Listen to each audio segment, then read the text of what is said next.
Thank you, Mr. Chairman. I'm going to try and focus a little bit of attention again on XBRL, and I apologize. I've been going between here and the Circuit City bankruptcy hearing next door. And actually, they have a lot in common, since it cost Circuit City $30 million to get a $50 million DIP financing package. Needless to say, their Chapter 11 was short. Without getting into whether TARP funds should be used for DIP financing or encourage a debtor-in-possession financing to stop corporations from going bankrupt completely, Mr. Horn, Mr.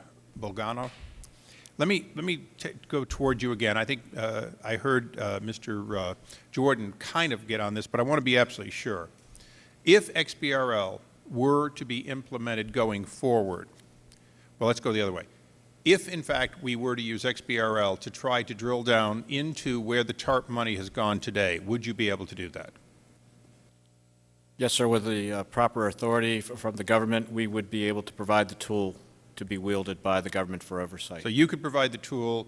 They would need to make sure they had access to the divergent databases. We would be able to provide the standard to be wielded as a tool, a dictionary, but it's not a system, it's not software. Sure, we realize that you allow standard. other people to develop independently software that use your technology. It's similar. If you had asked me in 1993, would it make it easier to get information from people if we had the web? I would immediately answer you yes. It would be a quantum leap in the efficiency, time, and expense to gather information. Right. So I guess, Mr. Horn, would you have the equivalent of Google now that we've established that it's like getting the web? Would you have the ability to drill down? Well, I would love to be using that analogy. I think that the key is that we would actually create something that would be, to a greater extent, even more actionable relative to this subject matter, because we would be dealing with the numbers of events that are specifically related to the financial instances that would be involved. So the answer to that, Mr. Congressman, is yes, we would be in that type of position. And then I think I'll shift.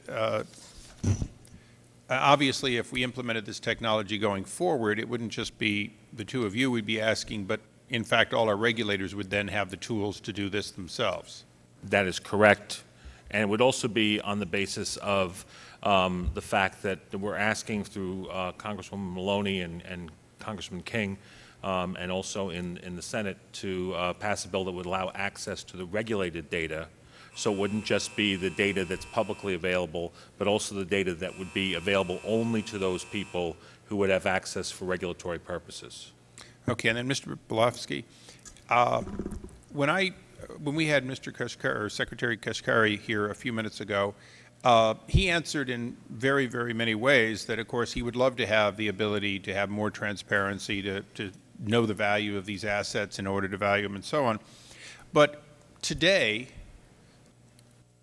are we in fact, as I'm going to lead a little bit here, are we in fact asking for repeatedly, and are you asking for repeatedly, production of documents almost in the way that attorneys do in a court case, where you have to know what you want, you ask for it, they turn it over to you, often you have to sift through it and say, but it's not in a format I can use, can you remanipulate it and send it back to us? Is that pretty much what's going on in the delivery of answers to your questions by the various TARP recipients?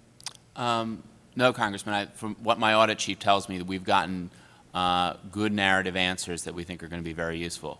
I was talking about production of data, not narrative answers.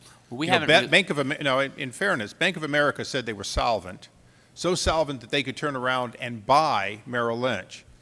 Today we know that that's not true, that in fact we'd have been much better off having Merrill Lynch live or die on its own, B of A live or die on its own, and not have two organizations perhaps too big to fail be now two organizations made into one, too big to fail.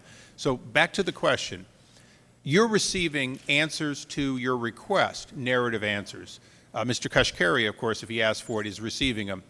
But the real question, the question that Mr. Horn was asked and answered was, do you or does anyone in the federal government have the ability to basically ask the question, if they have the access, and get the answers from raw data, diverse raw data? Or do we in fact depend on often self-serving individuals at various large banks who do not want to fail to give us answers that cause us to give them money, only to later get answers that they need more money?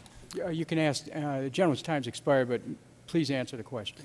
We've not asked for that type of raw data in part because it would be simply way too expensive for us to analyze it.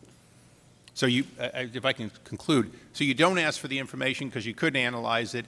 People are here today talking about the tools to analyze it both prospectively and retrospectively, and we're being told, no, we're going to rely on companies to deliver us information that have proven to be unreliable. The gentleman makes a point, if I may, and that is